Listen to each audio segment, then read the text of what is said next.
आज की कहानी विवेक पंगेनी और सृजना सुवेदी की है, जो डॉक्टर बनने का सपना लेकर चले थे, मोहब्बत का मिसाल देकर चले गए। अभी आप सोशल मीडिया पे इनके प्यार के किस्से तो जरूर सुने होंगे। इस वीडियो में हम इन्हीं के बारे में बताएंगे कि आखिर इनकी जिंदगी में क्या हुआ है। बस लास्ट तक बने रहो और देखते रहो। नमस्कार दोस्तों, मैं विजय शंकर पाल। इस वीडियो को लाइक करना, चैनल को सब्सक्राइब करना, रोजाना हमारी एक नई वीडियो आती है तो चैनल को सब्सक्राइब करके बेल आइकन को जरूर दबा लीजिएगा। बाकी आप लोग कहां से वीडियो हमारी देखते हैं कमेंट जरूर कीजिएगा। नेक्स्ट वीडियो में आप सभी का नाम जरूर लूंगा। चलिए स्टार्ट करता हूं। आज की जो सच्ची कहानी सुनाने जा रहा हूं यह है विवेक पंगेनी की, जो कि बचपन से ही इनका सपना था कि एक दिन मैं बहुत बड़ा डॉक्टर बनूंगा और लोगों की सेवा करूंगा, हेल्प करूंगा। लेकिन इन्हें क्या पता था कि एक दिन प्यार का मिसाल देकर चला जाऊंगा। विवेक पंगेनी, जिनका जन्म वेस्ट बंगाल में होता है, ये बचपन से ही पढ़ने में होनहार होते हैं। पढ़ाई लिखाई में इनका बहुत ज़्यादा मन लगता था। जब पढ़ते हुए ग्रेजुएशन में पहुंचते हैं तभी इन्हें एक लड़की दिखती है। सन 2014 की बात होती है। उस लड़की का नाम सृजना सुवेदी होता है, जिसका घर नेपाल के वाडिया में होता है। जो सृजना सुवेदी है, ये जितना खूबसूरत उतना ही चंचल और उतना ही पढ़ने में तेज। जब विवेक पंगेनी और सृजना सुवेदी मिलते हैं तो पहली बार एक दूसरे को देखते हैं और दोनों एक दूसरे से प्रेम करने लगते हैं। दोनों एक दूसरे से बातचीत करने लगते हैं। लेकिन कहते हैं ना, लोग प्रेम में अपना रास्ता भूल जाते हैं, लेकिन इनके साथ ऐसा नहीं होता है। ये दोनों प्रेम जरूर करते हैं, लेकिन इन दोनों की सोच यही होती है कि आगे चल करके पीएचडी करेंगे और बहुत बड़ा डॉक्टर बनेंगे मेडिकल क्षेत्र में। और दोनों लोग पढ़ाई कर रहे थे, जो विवेक पंगेनी है और सृजना द्विवेदी। समय बीतता रहता है। आखिरकार 6 साल बीत जाते हैं। 2014 से 2020 आ जाता है। दोनों की लव मैरिज इतना आगे बढ़ती है कि दोनों शादी कर लेते हैं 2020 में। लेकिन अपनी पढ़ाई नहीं छोड़ते हैं। इधर विवेक पंगेनी भी पढ़ाई कर रहे थे, साथ में कुछ काम भी कर रहे थे, पैसे भी कमा रहे थे। इधर जो सृजना सुवेदी हैं, ये पढ़ाई कर रही थी यूएसए में। दोनों लोग यूएसए में यूनिवर्सिटी ऑफ जॉर्जिया यूएसए में पीएचडी की पढ़ाई कर रहे थे। फिजिक्स और एस्ट्रोनॉमी के स्टूडेंट थे। सब कुछ ज़िंदगी में अच्छे से चल रहा था। दोनों पहले भी सोशल मीडिया पे एक्टिव थे, अपना वीडियो वगैरह बनाते थे और साथ में पढ़ाई करते थे। समय बीतता रहता है। इधर 2023 आता है। 2023 में जो विवेक पंगेनी हैं, एक दिन इनके सिर में दर्द होता है। लेकिन जब दर्द होता है तो वो ठीक होने का नाम ही नहीं लेता है। तो सृजना सुवेदी जो है, इनकी पत्नी, वो हॉस्पिटल ले जाती हैं। लेकिन विवेक पंगेनी बोलते हैं कि कुछ ही देर में मेरा जो दर्द है वो ठीक हो जाएगा। अब अमेरिका में रह रहे थे उस समय। एमआरआई होता है। एमआरआई के बाद ये चीज स्पष्ट होता है कि जो विवेक पंगेनी है, इन्हें 4थी स्टेज का ब्रेन कैंसर है। अब जैसे ही ये चीज विवेक पंगेनी की पत्नी सृजना सुवेदी सुनती है, कुछ समझ में नहीं आ रहा था कि आखिर करें क्या। दवा इलाज चलने लगता है, दवा होने लगता है। महज 3 महीने में 2 बार सर्जरी होती है। सृजना सुवेदी अब पढ़ाई बंद कर देती है। अपना जो और काम होता है वो सब बंद करके अपने पति की सेवा में लग जाती है। सब कुछ काम धंधा छोड़ देती है।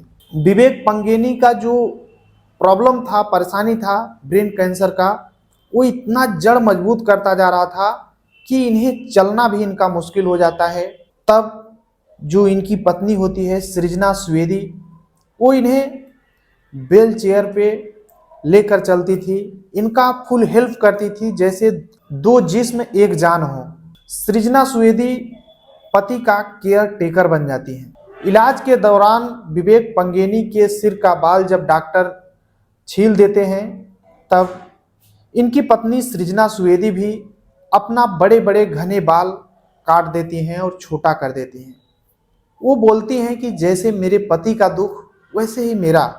मैं अपने पति के दुख में इस तरीके से शौक से नहीं रह सकती हूँ। विवेक पंगेनी की पत्नी सृजना सुवेदी सब कुछ काम धंधा छोड़ करके पति के सेवा में लग जाती हैं। बच्चे की तरह सेवा करती हैं। उन्हें चाहे हॉस्पिटल में इधर से उधर ले जाना हो, कपड़े पहनाना हो, अपने हाथ से खाना खिलाना हो, सब कुछ किया करती थी। और साथ ही साथ अपने पति को खुश किया करती थी। उनको उनको खुश करने के लिए जो भी संभव प्रयास हो सकते थे वो किया करती थी। चाहे अपने पति का बर्थडे सेलिब्रेट करना हो या फिर जिस तरीके से खुश करना हो सके। ऐसी स्थिति में बहुत सी औरतें होती हैं जिन्हें ये चीज़ लगता है कि मेरे पति अब नहीं बचेंगे, शायद वो अपने पति को छोड़कर चली जाती हैं। लेकिन सृजना द्विवेदी ऐसा नहीं करती हैं। ये अपने पति की पूरी तरीके से ख्याल करती हैं और साथ ही याद के लिए सोशल मीडिया पे शेयर करती रहती हैं। अब इनकी जो लव स्टोरी है ये सोशल मीडिया पे शेयर होने लगती है।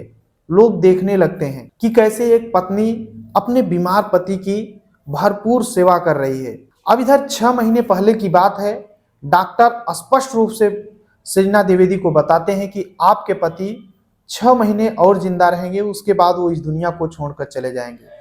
सृजना द्विवेदी अंदर से दुखी थी लेकिन अपने पति की सेवा करने में कोई कसर नहीं छोड़ती हैं।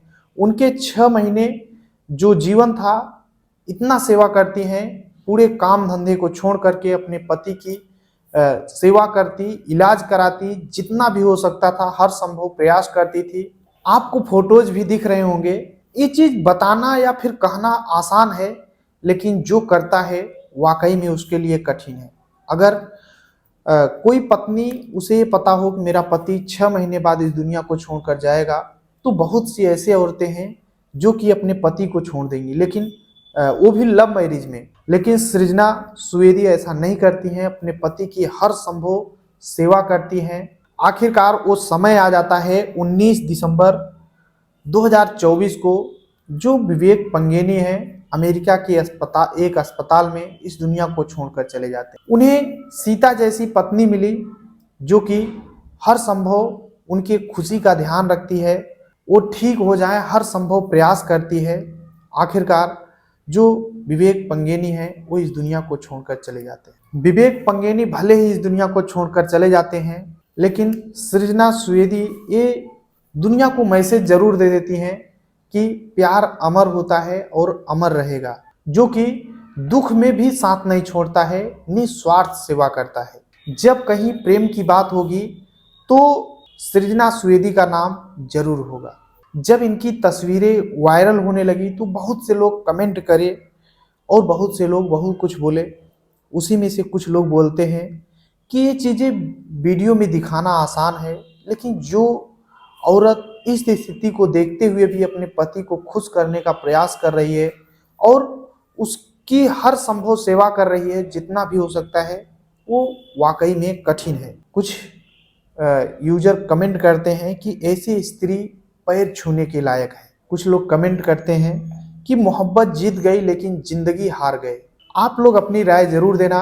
वाकई में विवेक पंगेनी और सृजना सुवेदी की प्रेम कहानी में ये चीज़ जरूर सीखने को मिलता है कि अगर प्यार किए हो तो हमेशा करो, उसके दुख या सुख हमेशा साथ दो, कभी छोड़ के नहीं जाना चाहिए। बाकी हमारी वीडियो में पिछले वीडियो में कुछ लोग कमेंट किए हैं तो उनके नाम रामलाल मेघवाल अल्टा बाड़मेर राजस्थान से, शैलेंद्र कुमार छत्तीसगढ़ से, दिलीप पांडे हैं जो कि अयोध्या से हमारी वीडियो देखते हैं, जीएस चौधरी द्वारका न्यू दिल्ली से, साबिर अली बीकानेर राजस्थान से, जयप्रकाश सिंह हैं हमीरपुर उत्तर प्रदेश से। सभी को तहे दिल से शुक्रिया। मिलते हैं इस वीडियो में, तब तक के लिए जय हिंद, वंदे मातरम।